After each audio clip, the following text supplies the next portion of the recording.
Hello friends, welcome to Shantala's kitchen. ಇವತ್ತು ಮಾವಿನಕಾಯಿ ಬೆಳ್ಳುಳ್ಳಿ ಹಾಕ್ಬಿಟ್ಟು ಬೆಳ್ಳುಳ್ಳಿ ಉಪ್ಪಿನಕಾಯಿ ಹಾಕೋದು ಹೇಗೆ ಅಂತ ನೋಡಿಸ್ತಾ ಇದ್ದೀನಿ.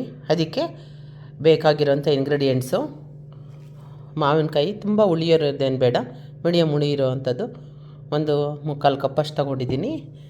ಅಷ್ಟೇ ಪ್ರಮಾಣದ ಬೆಳ್ಳುಳ್ಳಿ ಸುಳಿದು ಈ ಥರ ಹಚ್ಕೊಂಡಿರ್ಬೇಕು. ನಾಟಿ ಬೆಳ್ಳುಳ್ಳಿ ಇದು ನೋಡಿ ಎಷ್ಟು ಸಣ್ಣಕ್ಕಿದೆ. ಫಾರಮ್ ಬೆಳ್ಳುಳ್ಳಿ ಬೇಡ, ಈ ಥರ ನಾಟಿ ಸಿಗುತ್ತೆ. ತಗೊಂಡು ಕ್ಲೀನಾಗಿ ಸುಳಿದ್ಬಿಟ್ಟು ಹೊಟ್ಟೆಲ್ಲ ಈ ಥರ ಸಣ್ಣದಾಗಿ ಹೆಚ್ಚಿಟ್ಕೋಬೇಕು. ಅದಕ್ಕೆ ಸಾಸಿವೆ ಪುಡಿ ಒಂದು 1.5 ಸ್ಪೂನಷ್ಟು, 2 ಸ್ಪೂನಷ್ಟು ಅಚ್ಕಾರದ ಪುಡಿ, ಗುಂಟೂರು ಖಾರ, ಒಂದು ಅರ್ಧ ಸ್ಪೂನು ಅರಿಶಿನ, ಖಾರಕ್ಕಿಂತ ಕಮ್ಮಿ ಉಪ್ಪು. ಖಾರ 2 ಸ್ಪೂನ್ ತೊಗೊಂಡ್ರೆ ಇದು 1-1.5 ಸ್ಪೂನಷ್ಟು ಸಾಕು ಉಪ್ಪು. ಆಮೇಲೆ ಎಳ್ಳೆಣ್ಣೆ, ಇದಕ್ಕೆ ಮೇಯ್ನ್ ಬೇಕಾಗಿರೋದು ಎಳ್ಳೆಣ್ಣೆ ಹಾಕಿದ್ರೇ ತುಂಬ ಚೆನ್ನಾಗಿರುತ್ತೆ. ಇದು ಗಾಣದಲ್ಲಿ ಬಂದಿರೋಂಥ ಎಳ್ಳೆಣ್ಣೆ.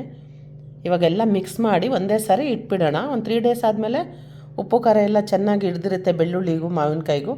ತುಂಬ ಟೇಸ್ಟ್ ತುಂಬ ಚೆನ್ನಾಗಿರುತ್ತೆ, ಹೆಲ್ತ್ ಕೂಡ ಒಳ್ಳೆಯದು. ರೈಸ್ ಜೊತೆ, ಚಪಾತಿ ಜೊತೆ ಎಲ್ಲ ತಿನ್ಬೋದು. ಫಸ್ಟು ಒಂದು ದೊಡ್ಡ ಬೌಲ್ ತೊಗೊಂಡು, ಯಾವುದೇ ಕಾರಣಕ್ಕೂ ತೇವಾಂಶ ಇರಬಾರ್ದು, ಆ ಥರ ನೋಡ್ಕೊಳ್ಳಿ. ಫಸ್ಟು ಮಾವಿನಕಾಯಿ ಓಡಾಕ್ತಾಯಿದ್ದೀನಿ, ಹೆಚ್ಕೊಂಡಿರೋ ಅಂಥದ್ದು. ಅದಕ್ಕೆ ಇವಾಗ ಹೆಚ್ಚಿಟ್ಟಿರೋವಂಥ ಬೆಳ್ಳುಳ್ಳಿನೇ ಹಾಕಿ ಉಪ್ಪು ಹಾಕೋಣ.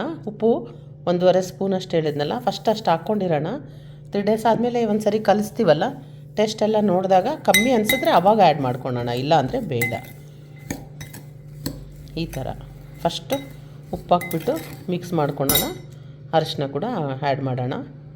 ಅರಿಶಿನ ಹಾಕಿದ್ಮೇಲೆ ಒಂದು ಸರಿ ಕಲಸಿ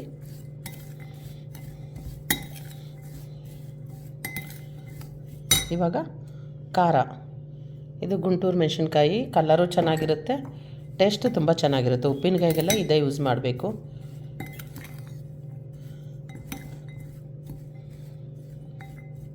ಇವಾಗ ಸಾಸಿವೆ ಪುಡಿ, ಸಾಸಿವೆನ ಚೆನ್ನಾಗಿ ಬಿಸಿಲಲ್ಲಿ ಒಣಗಿಸಿ ಉರಿಬಾರ್ದು, ಹಸಿ ಸಾಸಿವೆ ಮಿಕ್ಸಿಗೆ ಹಾಕಿಟ್ಕೊಂಡಿದ್ದೀನಿ, ಅದೇ ಸಾಸಿವೆ ಇದು.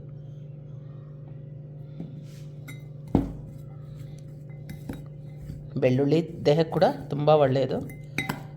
ಹಾಗೆ ತಿನ್ನೋ ಬದಲು ಮತ್ತು ಉಪ್ಪಿನಕಾಯಿ ಜೊತೆ ತಿಂದರೆ ತುಂಬ ಚೆನ್ನಾಗಿರುತ್ತೆ. BP ಗೆ, ಕೊಲೆಸ್ಟ್ರಾಲ್ಗೆ ಎಲ್ಲ ತುಂಬ ಒಳ್ಳೆಯದು. ಇವಾಗ ಎಣ್ಣೆ 1 ಕಪ್ಪಷ್ಟು ಹಿಡಿಯುತ್ತೆ ನೋಡಿ. ಕ್ಲೀನಾಗಿ ಹೋಳೆಲ್ಲ ಮುಣಗಬೇಕು, ಆ ಥರ ಎಲ್ಲ ಕಲಸಿ ಇದರಲ್ಲೇ ಇಟ್ಬಿಡೋಣ ಬೌಲಲ್ಲಿ ಒಂದು 3 ಡೇಸು. ಆಮೇಲೆ ಒಂದು ಏರ್ಟೈಟ್ ಕಂಟೈನರ್ ಬಾಟ್ಲಿಗಾಗಿ ಇಟ್ಕೊಳ್ಳೋಣ.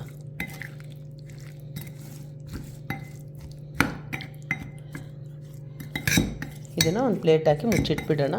3 ಡೇಸ್ ಆದಮೇಲೆ ನೋಡೋಣ, ಆಯಿತಾ. ಬೆಳ್ಳುಳ್ಳಿನಿ ಮಾವಿನಕಾಯಿ ಉಪ್ಪು ಖಾರ ಎಲ್ಲ ಹಾಕಿಟ್ಟಿದ್ವಲ್ಲ, 3 ದಿವಸ ಆದಮೇಲೆ ನೋಡಿ ಎಣ್ಣೆ ಎಷ್ಟು ಚೆನ್ನಾಗಿ ಈ ಥರ ಮೇಲೆ ಬಂದಿದೆ. ಇದನ್ನೊಂದು ಸರಿ ಕ್ಲೀನಾಗಿ ಮಿಕ್ಸ್ ಮಾಡ್ಕೊಂಡ್ಬಿಟ್ಟು ಈ ಥರ ಕ್ಲೀನಾಗಿರೋ ಗಾಜಿನ ಬಾಟ್ಲಿಗೆ ಕ್ಲೀನಾಗಿ ತೊಳೆದು ಸ್ಟೋರ್ ಮಾಡಿ ಇಟ್ಕೊಳ್ಳೋಣ. ನೀವು ಎಷ್ಟು ಬೇಕಾದರೂ ಮಾಡ್ಕೊಳ್ಳಿ, ಆದರೆ ಆವಾಗಾದರೂ ಮಾಡೋವಾಗ ಉಪ್ಪಿನಕಾಯಿ ಯಾವುದೋ ಉಪ್ಪಿನಕಾಯಿ ಮಾಡಬೇಕಾದ್ರೆ ನೀರಿನ ಅಂಶ ಇರಬಾರ್ದು.